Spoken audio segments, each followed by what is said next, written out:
All right, so you guys know I teach two sections of this class, and the other section, I just finished the critique for them, and they were completely split. Half of the class did completely evenly split. Half the class did a group portrait, and half the class did an isolation portrait. And the group portrait obviously lines up with everything we're talking about in the module content. So it's really important that we get this shot in because it introduces you to things you probably wouldn't be introduced to otherwise, right? Like focus between a group of three people or more if you have more people, how to light a group of people, the um, like how to have a group of people interact to create layers and depth to an image. And still on top of all of that, how you're communicating something with an image. So those are what I'm going to focus on with this group critique. The isolation portrait, I believe, offered students more depth in understanding how to communicate an idea through their images. And that's what I'm always pushing for you guys to do. So I do think that that's a valuable exercise, even just if you're thinking about it and not even creating the image, right? But how you can communicate the idea of the pandemic and the isolation that we've had and how it's changed relationships, how that can be expressed in an image. So I do feel like both of them have so much value that I don't want you to lose sight of what could have been learned through the communication of the pandemic in an image. All right, so we'll go ahead and start off here with Nancy's image.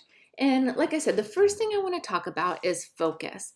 And remember, as we're focusing in to a scene, our depth of field, to get the most depth of field, we want to focus a third of the way into the scene.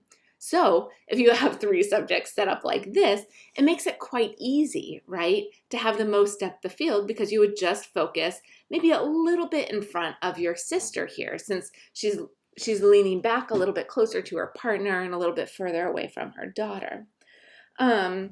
Looking at your image, I think you do have your focus sharpest on your sister, and your, I guess it would be your niece or nephew here is not completely sharp. And I'm not positive if that is a focal issue or if that's a little bit of a movement issue because you're at 1/50th of a second, which should freeze everything, but there could be just a slight bit of movement. But if we look at her eyes, sorry, her face is covered, and I'm not positive if it's a little girl or a little boy. If we look at her eyes, they're not quite as sharp as your sister's or her partner's are. The lighting that you chose here is perfect for what we're looking for. When you're photographing a group and you're using artificial light, it can be really tricky to light each of the individuals without having one stand out more than the other. It can be really complicated lighting. So if you had used, let's just say you used on-camera flash, which we don't want to use, right? But if you used on-camera flash, she would have the most light on her and then they would both fall off. So moving them into the open shade so you could have really even lighting on all of them worked out great for you. And then we want some layering happening. We don't want this to be a flat image, though we'll look in a second. We'll see that Angie did that successfully. But normally you don't want a really flat image. You want depth between each of your subjects. Here we definitely have that. As you have them staggered on the stairs, you're creating some nice depth between them. And then you're communicating their relationship. It's not hard to put together that this is a family here, that they're like the intimacy of him just lightly touching her chest, her holding her belly, and then leaning up against mom here work really well. The only critique I would have here, besides that little bit of motion, would be to move down your lens so that we're not seeing so much negative space here and we're not cropping in as much on the bottom. I'd rather see more of the subjects and see more of the door in the background. Nice job on this. And then this is Angie's image. This is what I was talking about not wanting a flat image, but then there's cases when it's going to work out, right? So when you have a flatter distance, or if you have your subjects all lined up as you do here, the plane of focus is pretty similar, right? We can tell maybe he's a little bit more in front. This guy maybe is leaning back a little bit. Maybe there's a little bit of depth, but overall you can shoot this with a wider aperture because they're all on the same plane of focus. So your focus is looking great here. The lighting, just like we saw with Nancy's image, is really nice open shade type of light. So moving them to this area where you have the open shade illuminating all of them works well. And we can look at each of their faces, and we have a side that's lit up more and a side that's more in the shadow on each of them. So they're all having that bit of depth, and that's because you don't have them just looking straight forward. You have them looking at a bit of an angle, and that's allowing that light to fall off on their opposite side. So the layering isn't happening in the same way as we saw in the last image, but the idea of them just like being posted up against the wall with their hands on the wall in a very organized way creates its own dynamic that is quite interesting. They're all looking at us with these different expressions. I feel like we're getting a different personality so strongly with each of them, where he looks maybe like he's a little bit angry at us. He's looking at us so seriously. There's a little smile happening here and then a bigger smile happening here. It's like slowly getting happier as you're moving through this group of, I think you said these three were your son and this is their friend. So we're getting individual personalities in this, and I think that's beautiful here. Turning it to black and white was probably really smart because all their different shirts and clothes have a lot going on, and that really simplified it. The amount of negative space above them, I think, is working really well. It's just enough space to give them, you know, some room above their heads without kind of overtaking the frame.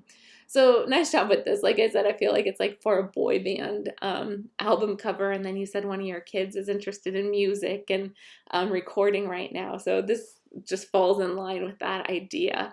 There's a little bit of it being a little gimmicky as they're holding their hands up on the side.